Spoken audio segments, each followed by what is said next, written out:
আমাদের একটাই দাবি যে ধর্ষকদের শাস্তি একটাই হবে, ফাঁসি। ফাঁসির বিকল্প কিছু নাই, তাদেরকে ফাঁসির দড়িতে ঝোলাতেই হবে। যদি মৃত্যুদণ্ড যদি নিশ্চিত করে দেয়, আমি তো বাইরে বাইরে নথাই ঘরের ভিতর সাহেবের সাহসটা পাই।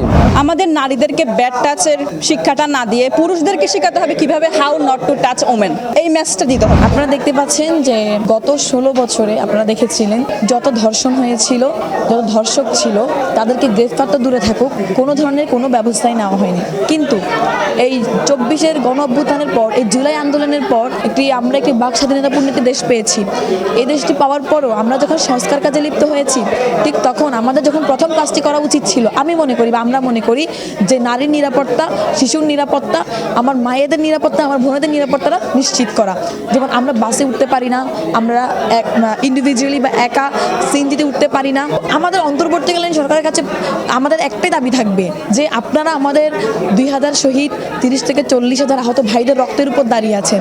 তাহলে আপনারা কেন যেই কাজটি আপনাদের প্রথমে করা উচিত ছিল, কারণ আমরা নারীরাই ছিলাম সম্মুখচারী যোদ্ধা, 71-ও ছিলাম নারীরা সম্মুখচারী যোদ্ধা, 24-ও ছিলাম নারীরা সম্মুখচারী যোদ্ধা। তাহলে কেন এখন পর্যন্ত কোনো যথাযথ ব্যবস্থা নেওয়া হয়নি? অতি বিলম্বে ধর্ষকদের চিহ্নিত করে তাদেরকে যথাযথ শাস্তি এবং ফাঁসির আওতায় আনতে হবে। 2018 সালের মধ্যে নির্বাচন আন্দোলন নেতৃত্ব দিই। এরপর নির্বাচন আন্দোলন করে যে দর্শন বিরোধী আন্দোলন চট্টগ্রামত এই নেতৃত্ব কিন্তু আয়া ছিলাম চট্টগ্রাম ক্যান ফাবি করতুন। আর এত পর্যন্ত দর্শনের ক্ষেত্রে যে বিরোধী যে আন্দোলন এখনো চলে। আর ভবিষ্যৎ যে যদি আর তো রাস্তার নাম পড়ে ইয়ে নয় আর রাস্তা নামতে প্রচুর বৈষম্য ছাত্র আন্দোলনের ব্যানার এখন রাস্তা নামবে। সরকার আজ তুন হদ্দে ঐক্য হবে ডেবিল হান জিবা আসিবের মাধ্যমে হয়েছিল পলিসির আন্ডারে একজন অ্যাকশন নেব সরকার সরাসরি। আর আশা রাখি আজ হালে মতো বেগুন সমাধান হবো দর্শকের শাস্তি মৃত্যু। আর 2018 সালের যে আন্দোলন যে এত হয়েছে কি দর্শকের শাস্তি মৃত্যুদণ্ড, এখন হবে মৃত্যুদণ্ড। ধর্ষণের বিরুদ্ধে আসলে সরকারের প্রতি মেসেজ আমরা তো অনেকভাবেই দিয়েছি, কিন্তু সরকারের কান পর্যন্ত এটা পৌঁছাচ্ছে না। সরকার এটার বিরুদ্ধে কোনো ব্যবস্থা নিচ্ছে না। এই যে এতদিনে যে এতগুলো যে ধর্ষণ হয়ে গেল, আমরা নারীরা আসলে কোথায় নিরাপদ? আমরা একা একা বের হতে ভয় পাই, রাতেও ভয় পাই, দিনেও বের হতে ভয় পাই। আমরা গাড়িতে করে যাতায়াত করতে পারি না। আমি নিজে এটার ভুক্তভোগী। আমরা কোথাও নিরাপদ না, তো যে স্ত্রীর স্বামীর সাথে নিরাপদভাবে যাতায়াত করতে পারতেছে না, তাহলে আমরা কিভাবে যাতায়াতের ক্ষেত্রে, বাসা বাড়িতে আমরা সবখানে নিপীড়নের শিকার হচ্ছি। সরকারের প্রতি মেসেজ আসলে মৃত্যুদণ্ড বললে তো আর হলো না, ওটা আমাদের নারীদের সামনে প্রকাশ্যে তার শাস্তিটা নিশ্চিত করতে হবে। আর বৈনক কলে যাতে রাস্তার বাইর হয়, আর মাকে যাতে রাস্তার বাইর হয়। আমি তারা সেরে ভাই সত্য না আর খবর ফাটা দিয়ে আর নিরাপদ বন্ধ করি বাসে রাস্তাঘাটে। এখন দেখি এখানে সুযোগ পাইলে কিছু মানুষ আছে যে আর মা বোনের কল নছাড়ে। এখন আর অবস্থান হইল যান হতা হইল দি আর মা বোনের কল নিরাপত্তা দিয়ে ফুরিব। পুলিশ হত্যাইর, আর্মি হত্যাইর ইকা নছাইরে আগে আর মা বোনের নিরাপত্তা আগে আর তো নিশ্চিত গরম ফুরিব। তারপর আর দরিদ্রের গুমদি পুলিশে হামকানো করেন, আর্মি হামকানো করেন, আর্মির তো ম্যাজিস্ট্রেসি পাওয়ার দিয়ে আবার হতামনা যারা প্রতিত স্বৈরাচার দোষর আছিল ইতারা দেশের পরিস্থিতিরে গোলাটা করি পারলাই বলি কি করে ইতারা এখন এই ধরনের কিছু হার্ট করে যেগুলো মানুষের ভিতরে ভয় তৈরি করিব। এখন মানুষের তো ভয় দেখাই তো লাভ নাই। আর বীর চট্টলার মানুষ সকল জানে ভয় দেখাইয়েরও কোনোদিন কোনো কিছু গড়ি নেওয়া পারে। যদি কেউ এ ধরনের দর্শনের সাথে যুক্ত হয় চট্টগ্রামের মধ্যে, যদি প্রশাসন কোনো ব্যবস্থা নলয়, মানুষ এই ব্যবস্থা লয়ে ফেলব।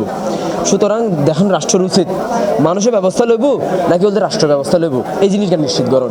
আর সরকারের প্রতি যে মেসেজ তাইব আর যে লাল বিল্ডিং হই কোর্ট বিল্ডিংয়ের মধ্যে এবার 7 খুন গড়ি গেলিও টিয়া দিলে মতো আসামি মাফ পাই যাবে। মামলা বাণিজ্য চলে, নানান ধরনের বাণিজ্য হয়। এই ব্যাপারেও আর আওয়াজ কিন্তু সামনে বুলন্দ দেব। এবং আর কিন্তু যে কোনো সময় আর যদি কোনো তথ্য প্রমাণ ফাইদা হয় কোর্ট বিল্ডিংয়ের মধ্যে বিভিন্ন আসামি টিয়ার মাধ্যমে খারাপ হয় এবং যদি খুবই গর্হিত হাজ করে ইতারারে সংস্কারের প্রয়োজন আছে। এই লাল বিল্ডিং এর সংস্কার প্রয়োজন আছে। রাষ্ট্রের উচিত আইন এবং বিচার বিভাগের সংস্কার করিয়ে যেখানে অপরাধ আছে অপরাধের মাত্রা নির্ণয় করিয়ে অপরাধের হার নির্ধারণ করুন।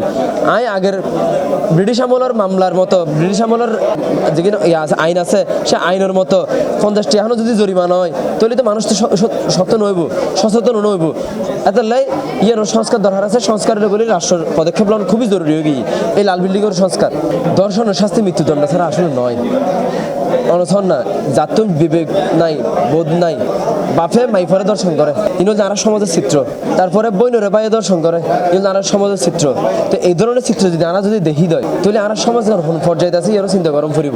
কারণ এই জিনিস যদি অনেক চিন্তা করেন দর্শনের সর্বোচ্চ শাস্তি যদি অনেক মৃত্যুদণ্ড দণ্ড হয় কেউ বলেও চিন্তা না করি বুঝলেন যে আর মাইফরি কাজ তুলি চাইম আর বোনের কাজ তুলি চাইম নিজের ঘরের চাই ফেলার দেয় তাই আরেকজনের তখন বিষয় নয়।